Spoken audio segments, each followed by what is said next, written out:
VOA This Morning.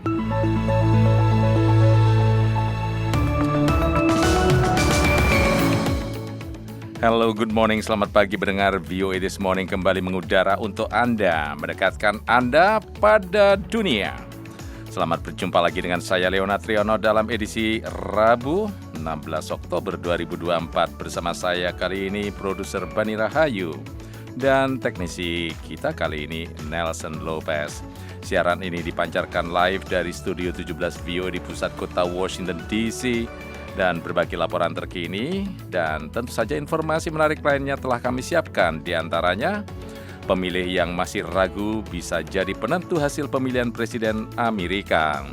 The population of the undecided voter is shrinking, and it shrinks with each day. Prabowo mengatakan banyak ketua umum parpol ajukan calon menteri dari kalangan profesional. Anda tidak perhatikan bahwa yang ajukan itu adalah partai A, partai B. Karena yang diajukan justru orang-orang teknokrat.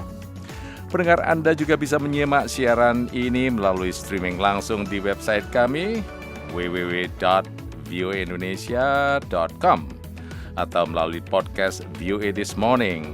Kita segera awali dengan berita dunia pagi ini bersama Puspita Sariwati. Pendengar, Amerika Serikat hari Selasa menjatuhkan sanksi-sanksi terhadap apa yang disebut sebagai penggalangan dana internasional untuk Front Populer. Dana itu diperuntukkan bagi pembebasan Palestina atau PFLP yang ditetapkan AS sebagai organisasi teroris. Departemen Keuangan AS dalam tindakan yang diambil bersama Kanada mengatakan pihaknya menjatuhkan sanksi terhadap jaringan solidaritas tahanan Palestina Samidon. Jaringan itu dituduh sebagai badan amal palsu yang berfungsi sebagai pengumpul dana internasional untuk PFLP. PFLP yang juga mengambil bagian dalam serangan melawan Israel di Gaza ditetapkan sebagai organisasi teroris asing dan teroris dunia yang ditetapkan khusus oleh AS masing-masing pada bulan Oktober 1997 dan 2001. Departemen Keuangan AS mengatakan PFLP menggunakan Samidon untuk menggalang dana di Eropa dan Amerika Utara. Jerman melarang kegiatan kelompok ini tahun lalu. Organisasi seperti Samidon menyamar sebagai pelaku amal yang mengaku memberi dukungan kemanusiaan kepada mereka yang membutuhkan.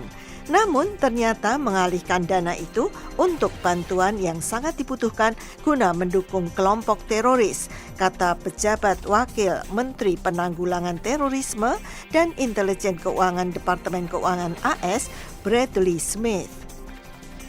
Amerika mendesak Israel agar meningkatkan bantuan kemanusiaannya kepada warga Palestina yang kelaparan di Gaza sampai bulan depan atau menghadapi kemungkinan AS akan menghentikan bantuan militernya untuk mendukung perang Israel yang telah berlangsung selama setahun melawan militan Hamas. Menteri Luar Negeri AS Antony Blinken dan Menteri Pertahanan Lloyd Austin mengatakan kepada para pejabat tinggi Israel melalui surat hari Minggu bahwa AS sangat prihatin atas memburuknya situasi kemanusiaan di Gaza dan mengupayakan tindakan mendesak dan berkelanjutan oleh pemerintah Israel bulan ini untuk mengubah keadaan itu. Juru bicara Departemen Luar Negeri Matthew Miller mengatakan surat itu sebagai komunikasi diplomatik pribadi, namun mengukuhkan kebenarannya. Selama berbulan-bulan, AS berulang kali menekan Israel untuk meningkatkan bantuan kemanusiaan seperti makanan, air, pasokan medis, bahan bakar, dan barang-barang lainnya kepada warga sipil Palestina.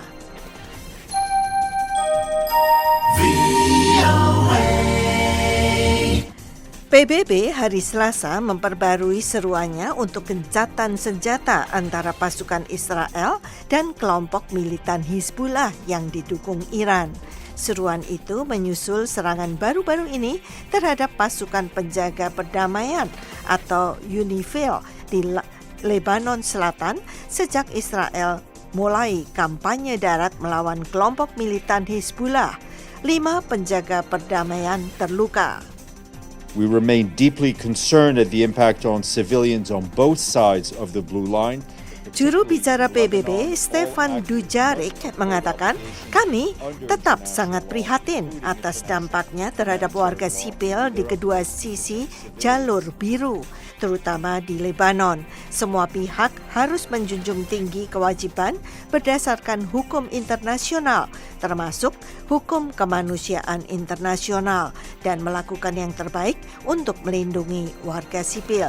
Dujarric menambahkan gencatan senjata adalah satu-satunya cara untuk menjamin keselamatan dan keamanan pasukan penjaga perdamaian, serta melindungi penduduk Lebanon dan Israel dari penderitaan lebih lanjut. Kementerian Luar Negeri Iran memanggil Duta Besar Hongaria hari Selasa untuk memprotes sanksi baru Uni Eropa terhadap Iran dan membantah tuduhan Barat bahwa negara itu mengirimkan rudal balistik ke Rusia, lapor media pemerintah Iran. Uni Eropa hari Senin sepakat untuk menjatuhkan sanksi terhadap 7 orang dan 7 organisasi, termasuk maskapai penerbangan Iran Air atas dugaan terkait pengiriman rudal balistik Iran ke Rusia. Inggris yang bukan anggota Uni Eropa juga memberlakukan sanksi baru. Dubes Hongaria dipanggil karena Budapest memegang jabatan Presiden berkirir Uni Eropa yang beranggotakan 27 negara. Sekian berita dunia, Puspita Sariwati, VOA, Washington.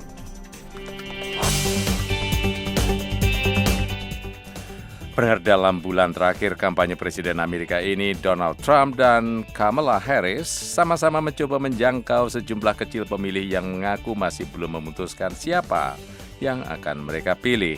Koresponden VOA Scott Stearns melaporkan dari Denver, Colorado mengenai orang-orang yang masuk kelompok belum memutuskan dalam pemilu kali ini. Laporannya disampaikan Karlina Amkas. Pemungutan suara awal sedang berlangsung di banyak negara bagian di Amerika. Sebagian warga sudah menentukan pilihan. Namun, sebagian lain mengaku belum tahu akan memilih Donald Trump atau Kamala Harris. Misalnya Mary Beth Giovacchini, pemilih di New York. Ia mengatakan, I want to understand who they are. They haven't really been involved much and they're new to the entire political climate on both sides.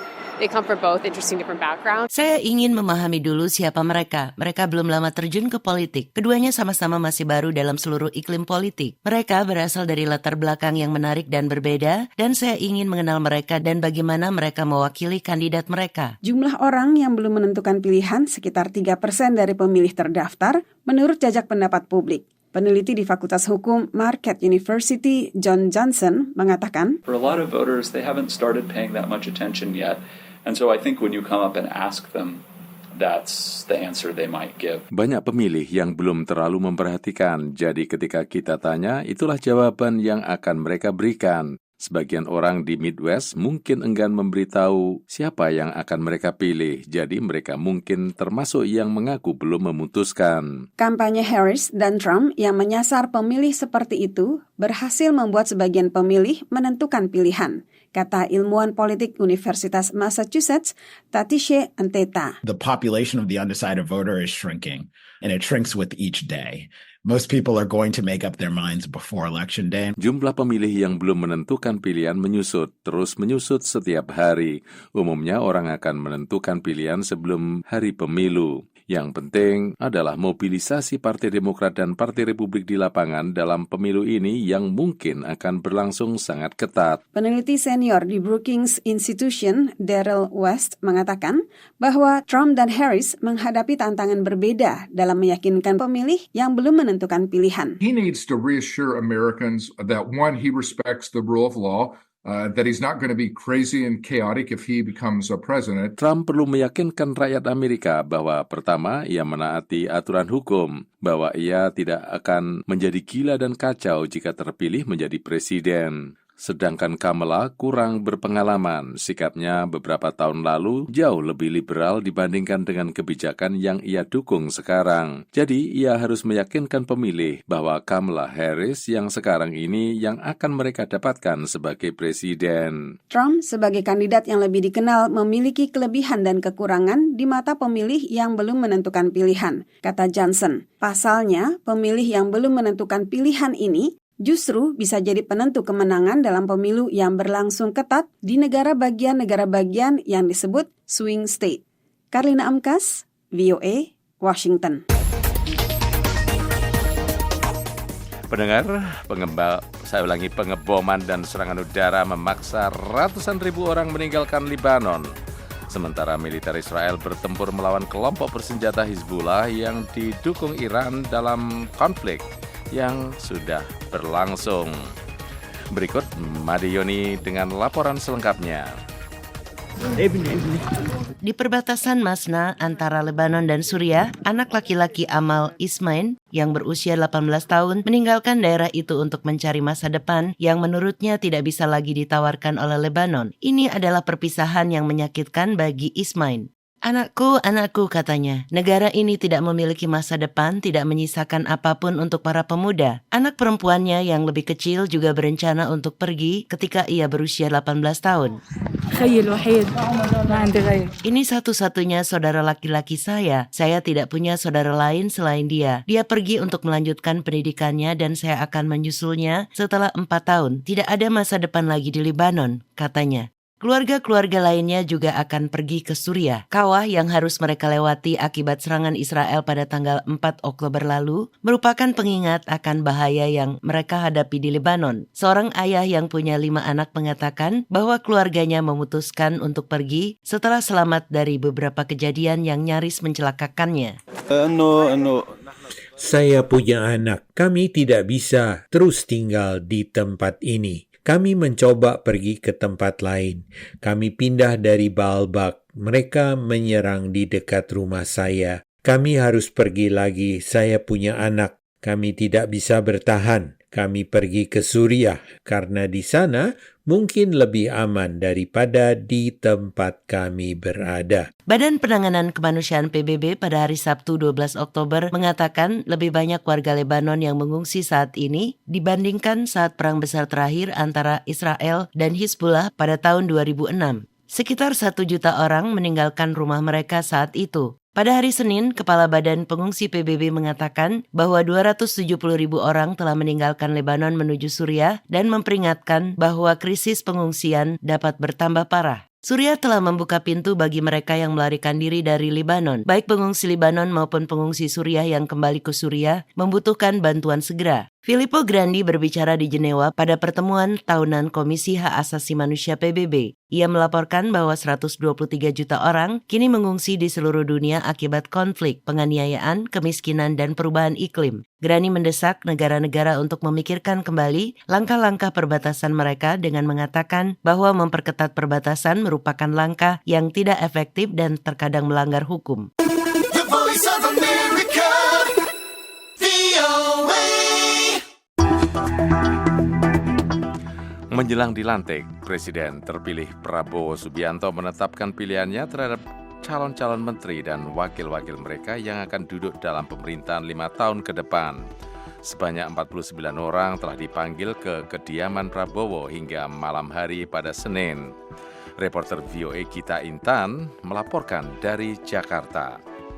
Presiden terpilih Prabowo Subianto usai menerima para calon menteri di kediamannya kemarin malam mengatakan mengapresiasi langkah para ketua umum partai politik yang mengirimkan calon-calon menteri dari kalangan profesional. Hal tersebut dilontarkan ketika media bertanya mengapa tidak ada calon menteri yang berasal dari PKS. Padahal PKS telah bergabung ke koalisi Prabowo Gibran. Saya terus terang aja saya menyatakan saya apresiasi para ketua umum. Banyak ketua umum yang diajukan orang-orang profesional. profesional. Jadi saya kira itu yang saya ingin sampaikan. Anda tidak perhatikan bahwa yang ajukan itu adalah partai A, partai B. Karena yang diajukan justru orang-orang teknokrat. Menurutnya, pemanggilan calon-calon menteri dan wakil menteri tersebut merupakan bagian dari proses yang sudah berjalan cukup lama. Sebelum melakukan perekrutan tersebut, ujarnya, ia telah melakukan berbagai pemantauan dan diskusi. Sehingga, undangan kepada para calon menteri dan wakil menteri tersebut merupakan sebuah penegasan dari mereka apakah bersedia atau tidak untuk membantunya dalam 5 tahun ke depan. Sementara itu, Presiden Jokowi angkat bicara terkait para calon menteri dan wakil menteri yang dipanggil oleh Presiden terpilih Prabowo Subianto. Menurutnya, keputusan siapa yang dipilih merupakan hak prerogatif seorang presiden dan ia menghargainya. Terkait wajah lama menteri-menteri di kabinetnya yang kembali dipilih oleh Prabowo, Jokowi menegaskan bahwa hal tersebut merupakan sebuah keberlanjutan yang akan dijalankan oleh pemerintahan yang baru. Mengenai kurang lebih 15 atau 16 menteri di kabinet sekarang yang juga dipilih oleh Bapak Prabowo Subianto, itu juga saya kira